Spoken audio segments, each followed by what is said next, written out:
Hello नमस्कार दोस्तों, मैं हरेंद्र कुमार आप सभी का दोस्त, आप सभी को इंजीनियर हरेंद्र क्लासेस में स्वागत करता हूं। जैसा कि दोस्त मैं आज मराठा साम्राज्य का सारा के सारा निचोड़ पढ़ाने जा रहा हूं। मराठा साम्राज्य से जितना रिलेटेड क्वेश्चन आता है, जैसे शिवाजी के उत्तराधिकारी हो गया, कौन कौन थे, संभाजी थे, आज हर कोई के बारे में हम लोग एक एक क्वेश्चन डिस्कस करेंगे। चलिए दोस्तों, आज महेश वर्णमाल की पुस्तक से शुरू करते हैं हम लोग। ठीक, आइए। मराठा साम्राज्य के प्रथम शासक कौन थे बाबू? शिवाजी। कौन थे? महाराजा शिवाजी महाराज थे। अच्छा जी, शिवाजी का जन्म अगर बात करें कि कब हुआ था, तो 6 अप्रैल 1627 को 6 अप्रैल 1627 को शिवाजी का जन्म हुआ था। कहाँ पर बाबू? तो शिवनेर के दुर्ग में, पुणे में। कहाँ पर? पुणे में, शिवनेर के दुर्ग में हुआ था। पुणे कहाँ है बाबू? महाराष्ट्र में, यानी महाराष्ट्र में ही कौन है? महाराष्ट्र के जो राजधानी मुंबई है वह किस द्वीप पर स्थित है? सालसेट द्वीप पर। सालसेट द्वीप पर स्थित है। अच्छा, मुंबई के संस्थापक किसे कहा जाता है? गेराल्ड अंगियार को। और कोलकाता के संस्थापक जॉब चर्नोक को। अच्छा जी, शिवाजी का जन्म हो गया। इनके पिता का नाम था शाहजी भोसले। शाहजी भोसले, यानी शिवाजी के पिता का नाम था क्या बाबू? शाहजी भोसले। माता के नाम था जीजाबाई। माता का क्या नाम था? जीजाबाई था, जो कि देवगिरी के यादव की पुत्री थी। अच्छा जी, देखिए, धार्मिक गुरु अगर कह देना तो स्वामी रामदास थे। यानी शिवाजी के देखिए धार्मिक गुरु कह देगा तो कौन थे? स्वामी रामदास जी। इसके अगर कह देगा ना कि एक तो धार्मिक गुरु, एक राजनीतिक गुरु। राजनीतिक गुरु कौन थे बाबू? कोंडदेव के नाम सुनी है? कोंडदेव किसके थे गुरु? शिवाजी के ही गुरु थे। कौन? कोंडदेव। ठीक है, तो यह राजनीतिक गुरु थे। धार्मिक गुरु कौन थे? स्वामी रामदास। ठीक है। अच्छा, संरक्षक बात करें तो दादा कोंडदेव, यानी कोंडदेव जो थे ना वहीं थे। अच्छा, राजधानी अगर बात करें कि शिवाजी के राजधानी कहाँ था? शिवाजी के जो साम्राज्य का राजधानी रायगढ़ थी। ठीक है। अब व्यक्तित्व पर इनके माँ का सबसे ज़्यादा प्रभाव था, यानी माता जीजाबाई का काफ़ी इन पर प्रभाव था। राजकीय भाषा के बात करें तो फारसी के स्थान पर मराठी व संस्कृत भाषा थी। यानी शिवाजी के साम्राज्य के राजकीय भाषा क्या था बाबू? मराठी और संस्कृति। ठीक है। राज्याभिषेक इनका कब हुआ था? तो 14 जून 1674 को काशी में प्रसिद्ध विद्वान गंग भट्ट द्वारा रायगढ़ में किया गया था। इनका राज्याभिषेक बाबू 1674 ईस्वी में। ठीक है। यहाँ के वाराणसी के प्रसिद्ध जो विद्वान थे गंगा भट्ट के द्वारा रायगढ़ में राज्याभिषेक करवाया गया था। ठीक है। और तब राज्याभिषेक ग्रहण की तथा छत्रपति शिवाजी महाराज की उपाधि धारण की। ठीक है। अंतिम सैन्य अभियान कब चला बाबू? तो अंतिम सैन्य अभियान 1677 ईस्वी में शिवाजी का कर्नाटक अभियान था। यानी शिवाजी के द्वारा अंतिम सैन्य अभियान कौन था? तो 1677 में कर्नाटक अभियान। कौन सा?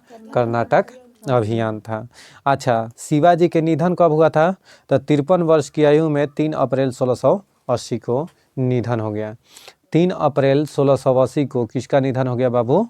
तो शिवाजी का निधन हो गया। कोई डाउट? तो 53 वर्ष की आयु में। समझ रहे हैं? अब देखिए, विशेष कार्य इनसे संबंधित तो स्वतंत्र हिंदू राज्य यानी हिंदी स्वराज्य की स्थापना किसने किया था? तो शिवाजी। किसने? शिवाजी। छापामार युद्ध नीति, यानी इसी को गोरिल्ला युद्ध नीति भी कहा जाता है। छापामार युद्ध नीति या शिव सूत्र इसी को कहते हैं, विकसित किसने किया था? तो शिवाजी ने। अनुशासित सेना व जहाजी बेड़ा भी बनवाया था। किसने बाबू? शिवाजी महाराज ने। ठीक है। भारतीय नौसेना का जनक भी कहा जाता है किसको? शिवाजी को। भारतीय नौसेना का जनक किसे कहा जाता है? शिवाजी को फादर ऑफ इंडियन नेवी कहा जाता है। 1674 में पश्चिमी भारत में मराठा साम्राज्य की नींव रखी थी। यानी पश्चिमी भारत में मराठा साम्राज्य की नींव किसने रखा था बाबू? शिवाजी ने।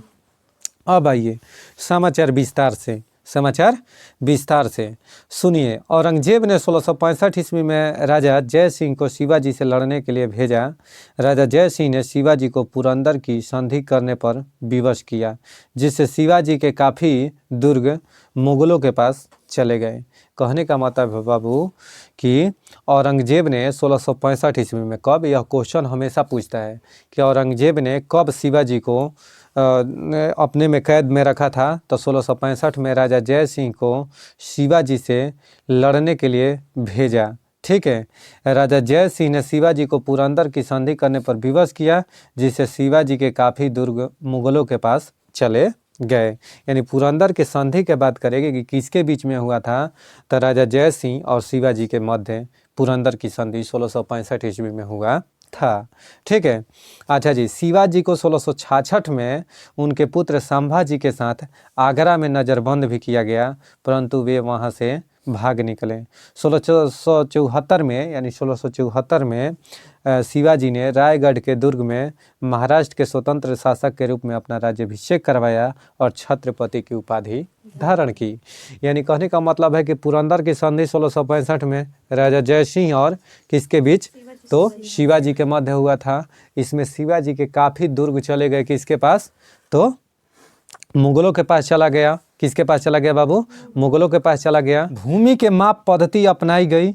भू राजस्व के लिए पूरे राज्य को 16 इकाइयों में विभाजित किया गया था। यानी शिवाजी के साम्राज्य के टाइम में पूरे भूमि जो माप थी ना, भूमि माप के लिए 16 इकाइयों में विभाजित किया गया था। ठीक है, और शिवाजी के आय का मुख्य साधन क्या था बाबू, चौथ।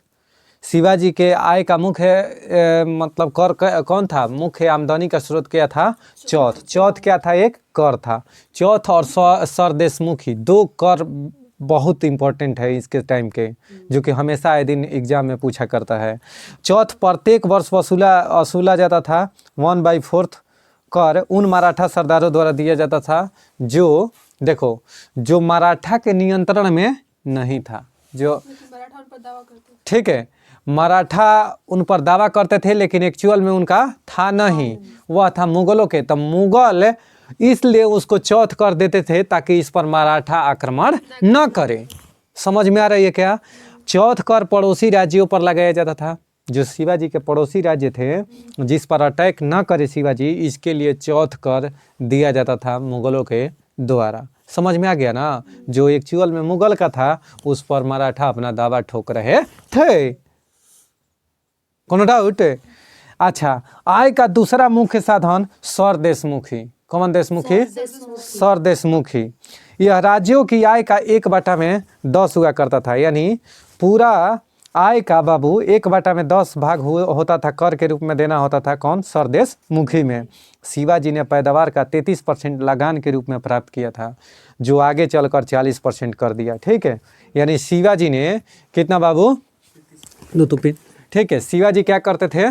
शिवाजी के 33% क्या करते थे? लगान के रूप में प्राप्त करते थे। ठीक है, लेकिन आगे चलकर वह क्या कर दिए? 40% पूरे पैदावार के कर के रूप में लेना शुरू कर दिए। कोई दिक्कत है? शिवाजी के उत्तराधिकारी की बात करें तो शिवाजी के उत्तराधिकारी कौन थे? संभाजी। कौन बाबू? संभाजी। यानी इससे पहले आपको बता देता हूं कि 12 अप्रैल कहीं कहीं आपको मिल जाएगा, 12 अप्रैल के जगह पर 3 अप्रैल भी। ठीक है, तो 3 अप्रैल या कहिए 12 अप्रैल 1682 को शिवाजी की मृत्यु हो गई। और शिवाजी के प्रशासन की मुख्य विशेषता अष्टप्रधान थी। अष्टप्रधान कहने के मतलब बाबू 8 गो मंत्री। कौन?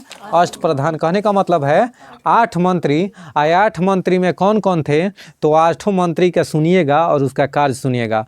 पहला होते थे पेशवा। पेशवा सबसे मंत्री में उच्च पद किसका था? पेशवा उनके समय में प्रधानमंत्री हुआ करता था। क्या बाबू? प्रधानमंत्री। यानी पेशवा या प्रधानमंत्री यह नागरिक व सैनिक मामलों का सर्वोच्च अधिकारी हुआ करता था। यानी जो पेशवा था ना बाबू, वह नागरिक व सैनिक मामलों का सर्वोच्च अधिकारी हुआ करता था शिवाजी के समय में। अच्छा, पेशवा हो गया। मजूमदार या आमत्य, यह किसको कहा जाता था? तो यह लेखा परीक्षक था। मजूमदार कौन था बाबू? लेखा परीक्षक, अर्थात यह माल, लेखा जोखा, पैसा कौड़ी के राजस्व वित्त मंत्री का काम करता था। कौन? आमत्य या मजूमदार। तो यह हमेशा पूछता है कि शिवाजी के समय में या शिवाजी के कार्यकाल में आमत्य का क्या कार्य था? या आमत्य का अर्थ होता है तो वित्त मंत्री। कौन मंत्री? वित्त मंत्री। कोनो दिक्कत है? समझ में आ गया ना। एक तो पेशवा हो गया, दूसरा वित्त मंत्री यानी अमात्य मजूमदार कहिए उसको। अच्छा अच्छा, एक होता था वाक्यान्विश या वकीन, वकीन होता था, वाक्यान्विश व या वकीन होता था। यह क्या करता था बाबू, तो यह राजा के व्यक्तिगत मामलों की देख रेख करने वाला अधिकारी होता था। यानी राजा के क्या घटा क्या बढ़ा, उनका व्यक्तिगत पर्सनल मैटर को देखता था। पर्सनल, जैसे पीओ होता है, अभी प्रधानमंत्री के पीओ होता है, पीएमओ, ठीक है, पीएमओ होता है ना, उनका निजी वो सब काम करता है, उनका जो देखभाल होता है प्रधानमंत्री के, वर्तमान में भी है ऐसा पीएमओ, ठीक है। तो वाक्यान्विश या वकील क्या करता था कि यह राजा के व्यक्तिगत मामलों की देखभाल करता था। इसका कार्य आधुनिक गृह मंत्री के समान था। चलिए दोस्त, सुमंत या दबीर क्या होता था बाबू, सुमंत या दबीर, तो यह विदेश सचिव था, यानी विदेश मंत्री होता था सुमंत या दबीर, जो सभी विदेशी मामलों में राजा को सलाह देता था या उसका देखभाल करता था। यानी विदेश संबंधी कोई भी सूचना होता था तो सुमंत क्या करता था, या दबीर, सुमंत को ही कहा जाता है, वह क्या करता था कि उस सारा विदेशी मामलों को देखभाल करता था और राजा को सूचना सुझाव देता था। अच्छा, सुरनीस एक होता था, सुरनीस, यह सभी प्रकार के राजकीय पत्र व्यवहार की देखरेख करने वाला अधिकारी था। सुरनीस क्या था बाबू, तो यह सभी प्रकार के राजकीय पत्र व्यवहार की देखरेख करने वाला अधिकारी था। कौन, सुरनीस, यानी सभी प्रकार के राजकीय जितना भी पत्र आता था उसका देखभाल सुरनीस करता था। सेनापति या सर ए नौबत कहा जाता था, सेनापति को क्या कहा जाता था, सर ए नौबत। सेना का प्रधान होता था सर ए नौबत या सेनापति। पंडित राव क्या था, तो यह धार्मिक मामलों का प्रधान हुआ करता था। यानी शिवाजी के कार्यकाल में पंडित राव का काम था कि धार्मिक मामलों की देखभाल करना, ठीक है। अच्छा, न्यायाधीश के बात करें तो यह मुख्य या प्रधान न्यायाधीश हुआ करता था। न्यायाधीश क्या था, मुख्य या प्रधान था, मुख्य या प्रधान था। कोई दिक्कत है? चलिए अब देखिए, कुल पेशवा की संख्या बाबू 8, कुल पेशवा की संख्या। अंतिम पेशवा कौन था, बाजीराव द्वितीय, अंतिम पेशवा बाजीराव द्वितीय था। कोई दिक्कत है? यानी कुल पेशवा की संख्या शिवाजी के टाइम में 8, 8 मंत्री थे, उसको अष्ट प्रधान कहा जाता था, अष्ट प्रधान कहा जाता था, 8 पेशवा था। अंतिम पेशवा कौन थे, तो बाजीराव द्वितीय। देखिए, प्रथम पेशवा बालाजी विश्वनाथ था, बालाजी विश्वनाथ, यानी 1713 में बालाजी विश्वनाथ प्रथम पेशवा बना। प्रथम पेशवा कौन बना बाबू, बालाजी विश्वनाथ। शिवाजी के बाद मराठा राज्य द्वितीय संस्थापक थे। यानी अगर कहेगा कि मराठा साम्राज्य का द्वितीय संस्थापक किसे कहा जाता है, तो बालाजी विश्वनाथ को, बालाजी विश्वनाथ को, ठीक है। 1719 ईस्वी में मराठा की संधि मुगल सम्राट फर्रुखसियर के प्रतिनिधित्व हुसैन अली खां के साथ हुई थी। यानी 1719 में मराठा की संधि मुगल सम्राट हुसैन अली के साथ हुआ था, हुसैन अली के साथ हुआ था। और किसके बीच बाबू, तो बालाजी विश्वनाथ और हुसैन अली के साथ हुआ था। अच्छा, यह संधि हो गया। बालाजी की मृत्यु के पश्चात उसका पुत्र बाजीराव प्रथम पेशवा बना। यानी बालाजी का बेटा कौन था, बालाजी विश्वनाथ का बेटा कौन था, बाजीराव प्रथम, इसने पेशवा बना, बाजीराव प्रथम। इसी बाजीराव प्रथम पर ही बाजीराव मस्तानी फिल्म बना था, जिसमें मस्तानी कौन थी, मस्तानी का रोल कौन की थी, दीपिका पादुकोण, ठीक है। बाजीराव का रोल में थे कौन, रणवीर सिंह, रणवीर सिंह थे नहीं, रणवीर सिंह, ठीक है। आइए, बाजीराव प्रथम के बारे में पूछते हैं। सुनिए, बाजीराव प्रथम एक अद्वितीय सैनिक तथा सेना नायक था। यह भारत का एकमात्र ऐसा योद्धा था जो एक भी युद्ध नहीं हारा था, एक भी युद्ध। बाजीराव प्रथम। अब प्रथम पेशवा पूछ देगा कि कौन थे, बालाजी विश्वनाथ, बालाजी विश्वनाथ। अंतिम पेशवा कौन थे, बाजीराव द्वितीय। और सबसे ताकतवर शासक पेशवा कौन था, बाजीराव प्रथम। एक भी युद्ध नहीं हारने वाला पेशवा कौन था, बाजीराव प्रथम। यह किसका पुत्र था, तो बालाजी विश्वनाथ के। ये भारत के एकमात्र योद्धा थे जिसे कोई नहीं पराजित कर सका था। ठीक, 40 वर्ष की आयु में 41 युद्ध जीते थे, यानी 40 वर्ष की उम्र में 41 युद्ध जीते थे जी। 27 वर्ष की उम्र में 30 पेपर क्वालिफाई किए थे, वो थे हरेंद्र सर।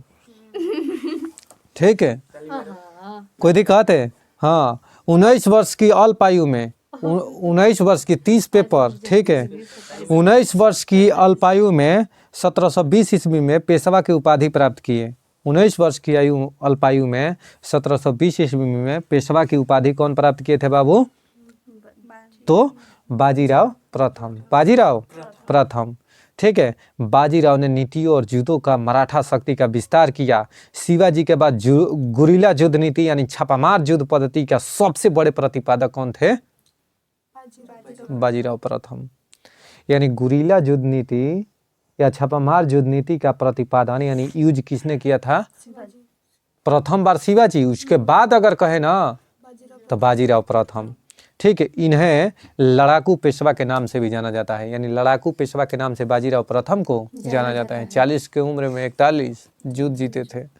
खुद ही कहते हैं 27 की उम्र में 30 पेपर क्वालिफाई करने वाले कौन थे? हरेंद्र सर। ठीक है, हाँ, वहीं एक साल में 4-5 गो पेपर क्वालिफाई। देखिए, क्वालिफाई करना होना नौकरी नहीं। ठीक है, बालाजी बाजीराव, बालाजी, देखिए बालाजी विश्वनाथ, फिर बाजीराव प्रथम, अब बालाजी बाजीराव, बालाजी बाजीराव। अब सुनिएगा, 1740 ईस्वी में बाजीराव का बेटा बालाजी बाजीराव पेशवा बना, यानी बालाजी बाजीराव के बेटा बालाजी का बाजीराव प्रथम का बेटा बालाजी बाजीराव क्या बना? पेशवा बना। इसे नाना साहब कहा गया। इसे क्या कहा गया बाबू? नाना साहब कहा गया है। 1750 में हुए संगोला युद्ध के अंतर्गत यह मराठा संघ का वास्तविक प्रथम पेशवा बना, यानी 1750 में संगोला के समझौता हुआ था या संधि। पूछता है हमेशा कि संगोला के संधि कब हुआ था? तो 1750 में, 1750। यह मराठा संघ का वास्तविक प्रथम पेशवा बना है, यानी मराठा संघ का वास्तविक प्रथम पेशवा कौन बना बाबू? बालाजी बाजीराव। ठीक है, पेशवाओं के लिए राजनीतिक क्रांति कहा जाता है इसे। पेशवाओं के लिए राजनीतिक क्रांति के नाम से किसे जाना जाता है? बालाजी बाजीराव को। पानीपत के द्वितीय युद्धों में मराठों की पराजय के कुछ ही समय बाद 1761 को बालाजी बाजीराव की मृत्यु क्षय रोग से हो गई थी। तो वह कौन से पेशवा थे जिनकी मृत्यु क्षय रोग से हुई थी? बालाजी बाजीराव। ठीक है, तीनों के नाम याद हो गया। देखिए, बालाजी विश्वनाथ प्रथम पेशवा, इनके बेटा बाजीराव प्रथम। अब उनका बालाजी लीजिए, इनका बाजीराव, तो बालाजी बाजीराव तीसरा बन गए। कोई दिक्कत है? अरे ट्रिक समझ में आ गया? 3 तक याद हो गया, ऐसा ही 8 तक हम लोग चलेंगे। देखिए, चौथा माधव राव, कौन सा बाबू? माधव राय या माधव राव कहीं लिखता है। माधव राव अंतिम महान पेशवा थे, यानी पूछेगा कि अंतिम महान पेशवा कौन थे बाबू? माधव राव। माधव राव इसी बीच 1772 में क्षय रोग से मृत्यु हो गई। इनका भी, माधव राव के भी मृत्यु किससे हो गया? क्षय रोग से हो गया था। ठीक है, और यह अंतिम महान पेशवा बने। चलिए, नारायण राव, कौन बाबू? नारायण राव, यह 5वां मराठा थे। यह कुछ काम नहीं किए, ये आए गद्दी पर बैठे, कुछ इनके बारे में चुपचाप ही बेचारे चले गए। बहुत बढ़िया आदमी थे, समझदार आदमी थे, याद करने के लिए शांतिपूर्ण आदमी, खुरखर नहीं किए। इसके बाद में नारायण राव के बाद माधव नारायण राव, माधव नारायण राव। देखिए, माधव राय आए चौथा, नारायण राव 5वां, और छठा माधव और नारायण दोनों जना के जोड़ दीजिए तो छठा हो गए माधव नारायण राव। अच्छा, उसके बाद में अंतिम अगर बात करें तो बाजीराव द्वितीय। बाजीराव द्वितीय, बाजीराव द्वितीय कौन थे? तो बाजीराव द्वितीय ने भाग कर बसीन में शरण ली और 31 दिसंबर 1802 ईस्वी को अंग्रेजों ने एक संधि कर ली, जिसे बसीन की संधि कहते हैं। अब बसीन की संधि के उपरांत ही पूरे मराठा पर किसका शासन हो गया?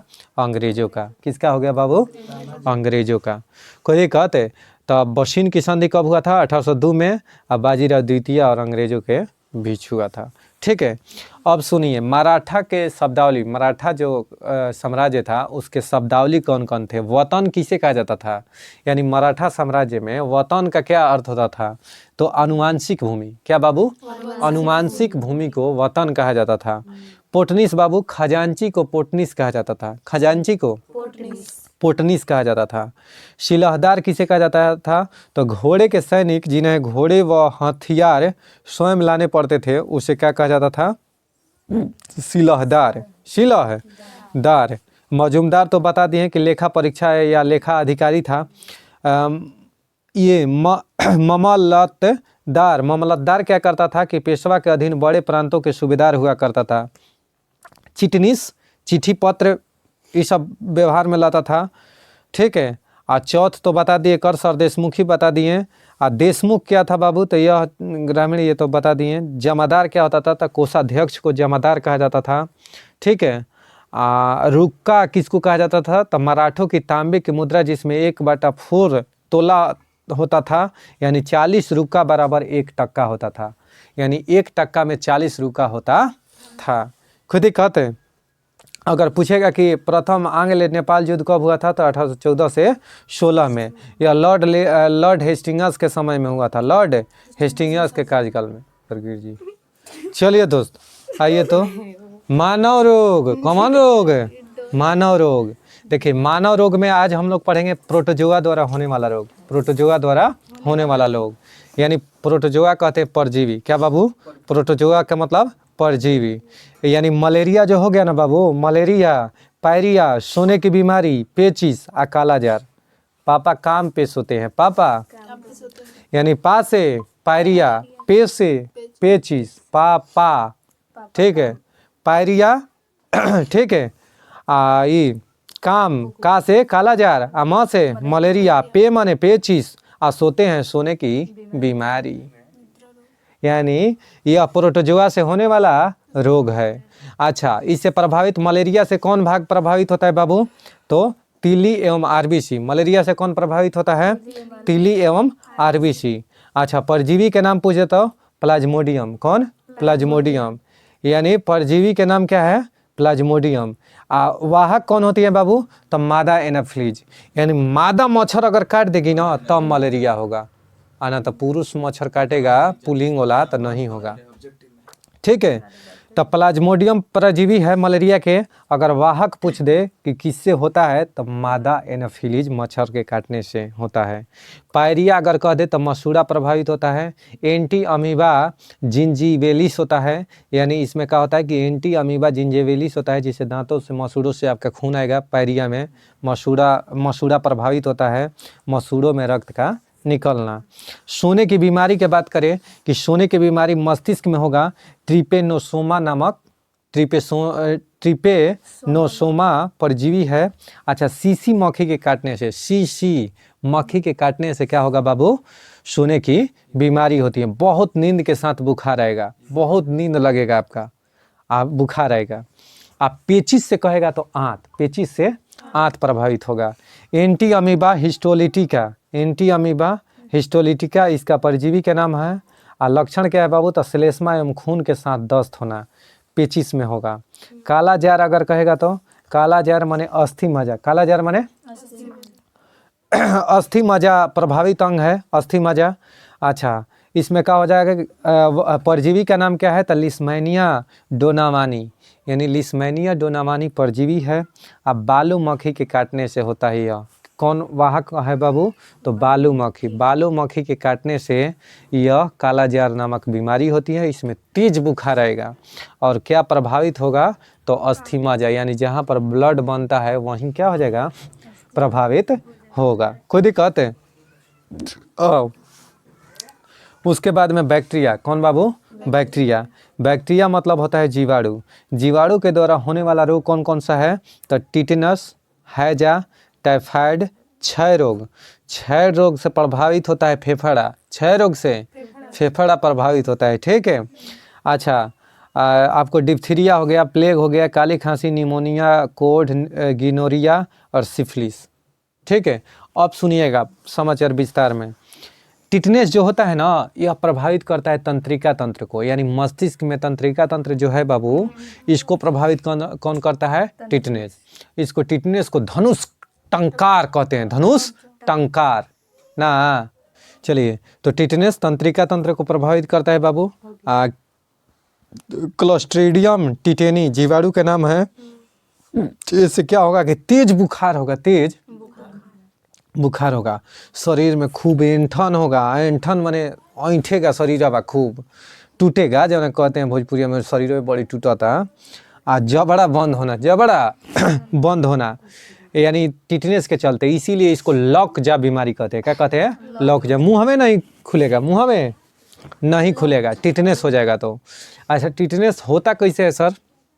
तो देखिए, टिटनेस होता है कैसे कि अगर पुराना कोई चीज़ आप में धंस गया, यानी आपके शरीर में लोहा हो, ये सब पदार्थ अगर धंस गया, हाँ चूभी कील ये सब अगर घंस गया, मुरझाइल, मुरझाइल माने समझ रहे हैं ना, जंग लगा हुआ, जंग का सूत्र क्या बता देगा? हाँ, Fe2O3 इंटू XH2O जंग का सूत्र होता है, यानी कोरिजन का फार्मूला होता है। चलिए, हैजा के बात करें तो यह आंत को प्रभावित करता है। हैजा बाबू आंत को प्रभावित करता है। विब्रियो कॉलेरी जीवाणु का नाम है। हैजा के बीमारी के जीवाणु के क्या नाम है? Vibrio cholerae. ठीक है, यह आंत को प्रभावित करता है हैजा। इसमें लगातार दस्त और उल्टियाँ होती हैं, खूब दस्त और उल्टी हुई तारा। कब में? हैजा रोग में। टाइफाइड में आंत प्रभावित होता है। टाइफाइड में बाबू आंत प्रभावित होता है। यह साल्मोनेला टाइफी नामक जीवाणु के चलते होता है। साल्मोनेला टाइफी नामक जीवाणु के चलते क्या होता है? आंत प्रभावित होता है, टाइफाइड होता है। और सर इसमें तेज बुखार और सिर दर्द दोनों होगा। टाइफाइड बुखार पकड़ेगा ना तो सिर दर्द तेज बुखार होगा। क्षय रोग के बात करें तो यह फेफड़ा को, क्षय रोग किसको बाबू? फेफड़ा को प्रभावित करता है। फेफड़ा को कौन प्रभावित करता है? क्षय रोग प्रभावित करता है। और माइकोबैक्टीरियम ट्यूबरकुलोसिस, माइकोबैक्टीरियम ट्यूबरकुलोसिस जिसको कि टीबी कहते हैं, क्षय रोग के ना। ठीक है, इसके चलते होता है बार बार खांसी के साथ कफ, रक्त निकलता है। कफ छिट गया ना, उससे क्या निकलेगा? रक्त निकलेगा, खून निकलेगा। तब हम क्या करेंगे? उसको क्षय रोग कहेंगे। या इसी के चलते फेफड़ा प्रभावित होता है। कहने का मतलब है कि इसको टीबी कहते हैं। क्या कहते हैं? टीबी। ठीक है, टीबी कहते हैं, टीबी नहीं। ठीक है। अच्छा, डिप्थीरिया के बात करें तो श्वसन नली प्रभावित होता है। डिप्थीरिया से श्वसन नली प्रभावित होता है। कोरिनी बैक्टीरियम डिप्थीरिया, कोरिनी बैक्टीरियम डिप्थीरी जीवाणु के नाम है, जीवाणु के नाम है। कोई दिक्कत है? अच्छा सर, सांस लेने में कठिनाई होती है, हम दम घुटता है, दम घुटता है, सांस लेने में तकलीफ होता है। प्लेग के बात करें तो फेफड़ा, कारा दोनों पैरों के बीच प्रभावित होता है। किससे? प्लेग। पास्चुरेला पेस्टिस जीवाणु के नाम है। अगर प्लेग के जीवाणु के नाम बात करें कि क्या है तो पास्चुरेला पेस्टिस। इसमें बहुत तेज बुखार आएगा, शरीर पर गिल्टियाँ होगी, शरीर में गिल्टी निकले लगी जी प्लेग में। काली खांसी की बात करें तो श्वसन तंत्र प्रभावित होता है। काली खांसी में श्वसन तंत्र प्रभावित होता है। और हीमोफिलिस पर्टूसिस जीवाणु के चलते होता है। कौन? काली खांसी। और लगातार खांसी आना, लगातार खांसी आना एक और लक्षण है। अच्छा, निमोनिया के बात करें तो निमोनिया फेफड़ा को प्रभावित करता है। निमोनिया फेफड़ा को प्रभावित करता है। डिप्लोकोकस न्यूमोनी, डिप्लोकोकस न्यूमोनी जीवाणु के कारण क्या होता है? निमोनिया होता है। और इसमें तेज बुखार, फेफड़ों में सूजन आता है। ठीक है। कोढ़ के बात करें तो कोढ़ से तंत्रित ना आदमी कहलन कि तोरा कोढ़ ही फूटो। ठीक है, गरिया नहीं देती हैं लेडीज, तोरा कोढ़ ही फूटो। ठीक है, तो कोढ़ से क्या प्रभावित होता है? कोढ़ से तंत्रिका तंत्र प्रभावित होता है बुझियो। ठीक है, शरीर पर चपकते चपकते चकते चकते ठीक है, चकते चकते हो जाते हैं। कोढ़ में क्या होता है कि चकता चकता घाव जैसा खूब बहने लगेगा, पीप जैसा। ठीक है, और जैसे ये होता है ना, क्या बोलते हैं, नहीं नहीं नहीं नहीं नहीं, फोड़ा कबरता है ना, फोड़ा, उसी तरीका के कोढ़ होता है। ठीक है, माइकोबैक्टीरियम लेवरी जीवाणु के चलते होता है। लेकिन आदमी उसको कहते हैं टोटरा में कन्वर्ट कर दे, ओकरा कोढ़ी फूटल बा, ओकरा कोढ़ी फूटल, ओकरा कोढ़ी नहीं के फूटल, ओकरा कोढ़ बीमारी हो गई बा। माइकोबैक्टीरियम लेवेरी जीवाणु के कारण उसको हो गया है। गोनोरिया मूत्र मार्ग में होता है। गोनोरिया कहाँ होता है? मूत्र मार्ग में, यानी नाइसेरिया गोनोरियाई नामक जीवाणु के चलते होते हैं। मूत्र मार्ग में सूजन आ जाता है इसके चलते। अच्छा सर, सिफिलिस यह शिश्न में होता है। ठीक है, ट्राइपोनोमा पैलिडियम जीवाणु के नाम है। और इसमें शिश्न में घाव हो जाता है, कोई दिक्कत है?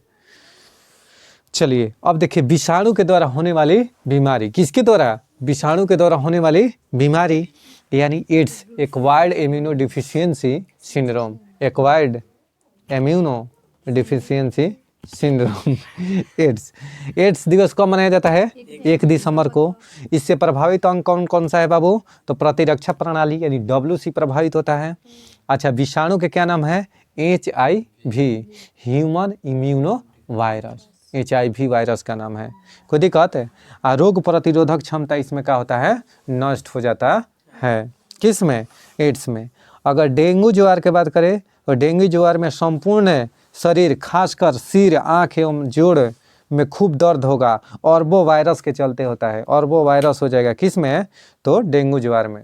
चलिए दोस्त, तो डेंगू ज्वार कौन? डेंगू ज्वार समझ में आ गया? आँखों, पेशियों, सिर में, जोड़ों में खूब दर्द होगा वायरस के चलते। पोलियो अगर हो जाएगा ना तो गला, रीढ़, नाड़ी, संस्थाल ये सब क्या होता है? प्रभावित होता है। इससे पोलियो विषाणु के बाद रीढ़वे ऐसे हो जाएगा, निहुर जाएगा, कोई दिक्कत है? अच्छा, पोलियो वायरस के नाम है, यानी पोलियो वायरस का ही नाम है। और ज्वार, बदन में दर्द, रीढ़ की हड्डी, आंत की कोशिकाएं नष्ट हो जाती हैं, रीढ़ की हड्डी नष्ट हो, निहुर जी में हो जाए, पोलियो मार देले बा। क्या मार देले बा? पोलियो। समझ में आ गया? हाँ, देखिए इन्फ्लुएंजा, क्या चीज़? इन्फ्लुएंजा। इन्फ्लुएंजा क्या है बाबू? तो संपूर्ण शरीर प्रभावित होता है। मिक्सो वायरस के चलते क्या होता है? इन्फ्लुएंजा होता है। इसमें गलशोध, छींक, बेचैनी होती है। किस में? इन्फ्लुएंजा। जेकरा इन्फ्लुएंजा हो जाएगा ना ओकर बेचैनी ले रहेगा, मियाँ अस्थिर नहीं रहेगा, गोड़ हाथे नहीं उन्हें करेगा, तो ये लक्षण है किसका? इन्फ्लुएंजा के। संपूर्ण शरीर प्रभावित होगा, बेचैनी रहेगा, हाथ खूब भांजेगा वो आदमी। समझ में आ गया ना? हाँ, तो ये सब इन्फ्लुएंजा के लक्षण है। किसका? इन्फ्लुएंजा के। चेचक, कौन सा बाबू? चेचक से संपूर्ण शरीर प्रभावित होता है। वेरियोला वायरस होता है चेचक के, वेरियोला वायरस होता है। हल्का बुखार, शरीर पर पत्तियाँ हो जाएगी, पितिकाएँ हो जाएगी, माने छोटा छोटा फंगस टाइप का ये थी निकलेगा, फुचका। माता माई जिसको नहीं कहते हैं वही चेचक तो है। एक होता है छोटी माता, ठीक है। संपूर्ण शरीर इससे भी, वेरियोला वायरस इसका भी है। हल्का बुखार, शरीर पर पितिकाएँ हो जाती है। गलशोध, पैराथायराइड ग्रंथि प्रभावित होता है। इसमें ज्वार के साथ मुंह खोलने में कठिनाई होगी, ज्वार ये थी होगा, माने आपका बुखार भी रहेगा, अब मुँह नहीं खोलने का मन करेगा, बोलेगा बोले नहीं, मुँह नहीं खोले, मुँह खाना खइबे ना खइबे, ठीक है। तो एक कहा जाला गलशोथ बीमारी, जो ज़्यादा बोलता है ओकरा ये सब होता है, ठीक है। गलशोथ बीमारी, ठीक है। खसरा, कौन? खसरा क्या होता है बाबू? तो संपूर्ण शरीर खसरा से भी। मोरबीली वायरस होता है, शरीर पर लाल दाना हो जाएगा, शरीर पर लाल दाना हो जाएगा, तो ये समझिए खसरा के पहचान है। मोरबीली वायरस के चलते यह होता है। तो उस आदमी के टच में आ जाएगा ना, जितना बीमारियाँ बता रहे हैं ना, जिसके टच में आ जाएगा ना तुरंत फैलेगा, काहे कि वायरस है। और वायरस पकड़ेगा, अगर शरीर खुजला के तुमको छू दिया तो तुम में भी हो जाएगा। समझ रही हो ना? अच्छा, ट्रैकोमा, तो यह आँख की बीमारी है। ट्रैकोमा बाबू आँख की बीमारी है, आँख लाल हो जाएगा। इसीलिए आँख का एक समय चला था रोग, तो उस पर आदमी कह रहा था कि आँख कांटेक्ट मत, आँख में आँख मत मिलाइए। आई फ्लू हुआ था ना, तो चला था। तो ये सब आँख की बीमारी होता है ना, तो जो खींच लेगा आँखिए से आँखिए में, ठीक है। जिसे ट्रैकोमा आँख को प्रभावित करता है, आँख इसमें लाल हो जाता है, आँख में दर्द हो जाता है, आँख में। हाँ, तो खूब हमारे कैमरा मास्टर खूब दर्द से भरा है। वो क्या बोलते हैं, हाँ, कि वो भी आई फ्लू का मारल बेचारा कमरी ओढ़ के पीछे है, कैमरा के पीछे। क्या कीजिएगा दोस्त, क्या बताएं वो करो बेचारा के। हेपेटाइटिस, इसी को कहते हैं पीलिया। हेपेटाइटिस धैले बा, यानी इसी को कहते हैं पीलिया। हेपेटाइटिस को क्या कहते हैं? पीलिया। पीलिया माने दारू नहीं, पीलिया नहीं, पीलिया बीमारी है। पीलिया एगो कुत्ता के गांव देहात में दोस्त पीलिया कहते हैं, पीलिया, तो वो नहीं, पीलिया बीमारी, ठीक है। तो देखिए पीलिया से कौन सा प्रभावित होता है? यकृत। पीलिया से कौन बाबू? यकृत कहे का मतलब लीवर, क्या चीज? लीवर। यह पेशाब पीला होगा, आँख एवं त्वचा पीला हो जाता है, आँख एवं त्वचा पीला हो जाएगा, शरीर सूख के छुहारा, ठीक है, कहे के मतलब कि हाँ ना। तो देखो अगर क्या हो जाएगा कि पीलिया में आँख और शरीर तुम्हारा पीला हो जाएगा, ठीक है। और रेबीज जो होता है ना बाबू, वो कुत्ता काट देने पर ना आदमी कहलन तोरा कुकुर कट ले बा, अस्थिर नहीं खे रहल जात, तो कुत्ता काट देगा ना। देखिए हर जो बोला गया है तो कहीं ना कहीं लक्षण देख के आया है, देख के, ठीक है। यानी कहे का मतलब ना आदमी कहलन कुकुर तोरा कट ले बा, अस्थिर नहीं खे रह जाते, तो देखो कुत्ता के काटने से रैबिडो वायरस होता है, रैबिडो वायरस। कुकुरा काटी ना तो ओकरा से रैबिडो वायरस निकली, तुम्हारे शरीर में फैलेगा और उससे तंत्रिका तंत्र प्रभावित हो जाएगा, रोगी पागल हो जाता है, रोगी पागल हो जाता है, अजीब बाहर निकाल कर हाँफर हाँफर हाँफता है। कुत्ता बनब कुत्ता ऊना, ठीक है। यानी कहने का मतलब है कि इसमें रोगी पागल हो जाता है, रोगी पागल हो जाता है, कोई दिक्कत है। अजीब बाहर निकाल कर